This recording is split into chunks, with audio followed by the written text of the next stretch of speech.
They didn't call it film noir when these were made. Back then, they were just pictures, cheap or classy, didn't matter. As long as the lights were low and the endings were worse than the beginnings. These films weren't built for comfort. They were built to pull you in, put you on the wrong side of something, and see if you could crawl your way out. This isn't a greatest hits album. It's a file cabinet full of bad choices and the people who made them. Let's open the drawer and start at number 10.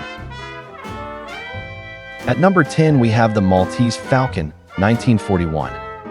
You don't go looking for a black bird like that unless you've already decided you're willing to bleed for it. Huston's debut set the tone for everything that came after. Bogart's Sam Spade playing every angle, smiling while the floor drops out from under everyone else. The bird's worthless, the bodies aren't, and no one walks away happy. The Falcon built the blueprint. But the next one proved you don't need blueprints to get lost. At number 9, we have Detour, 1945. Some men are born unlucky. Others hitch a ride with it.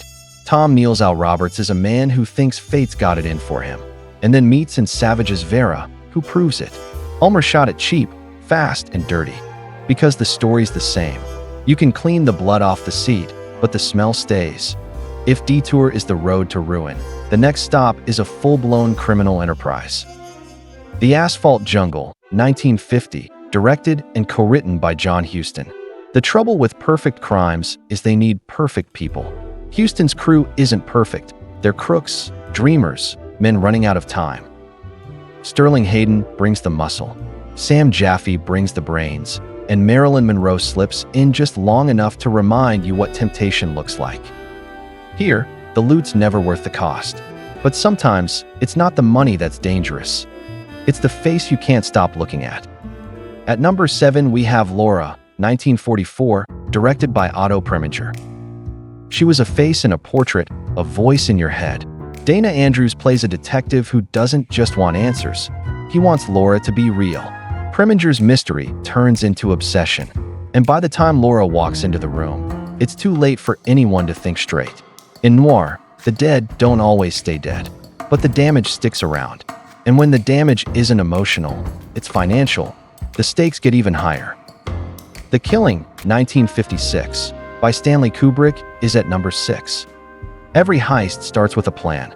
This one starts with a clock ticking loud enough to make your teeth hurt.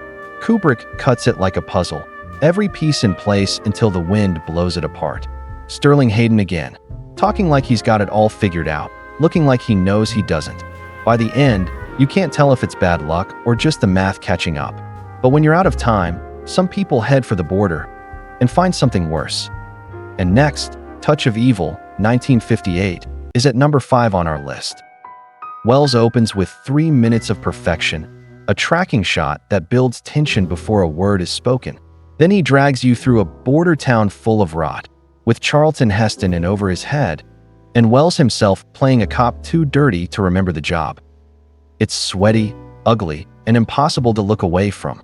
Noir was fading in '58, but Wells made sure it didn't go quietly. And years before that, one film gave noir its purest sense of inevitability. Out of the Past, 1947.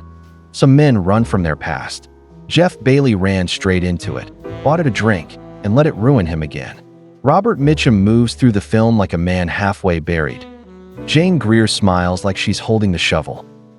Turner's pacing makes every scene feel inevitable, because it is.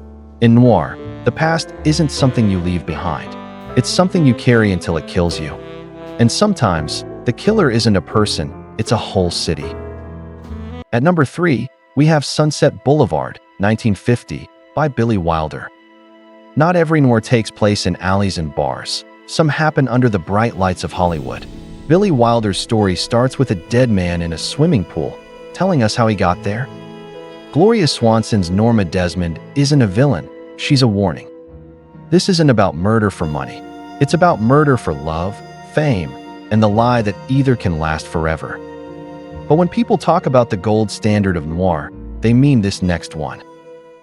Number 2 on our list, The Big Sleep, 1946. Bogart as Marlowe, cool, amused, and never too rattled. Howard Hawks turns Raymond Chandler's tangled plot into a series of sharp, smoky encounters. The case doesn't need to make sense. The pleasure's in watching Marlowe handle it like he's been here before, because he has. Every wisecrack's a smoke screen, and every smile hides a file marked trouble. Which brings us to number 1, the one that set the trap and sprung it in the same breath. At number 1 on our list is another movie by Billy Wilder, Double Indemnity, 1944. It's The Blueprint. An insurance man, a woman in trouble, and a murder for profit. Fred McMurray's Walter Neff thinks he's too smart to get caught. Barbara Stanwyck's Phyllis Dietrich's son knows he isn't. Wilder and Chandler write it like a confession you can't stop reading. There's no running from this one. Only walking into the dark, knowing exactly what's waiting. 10 films. 10 different ways to say the same thing.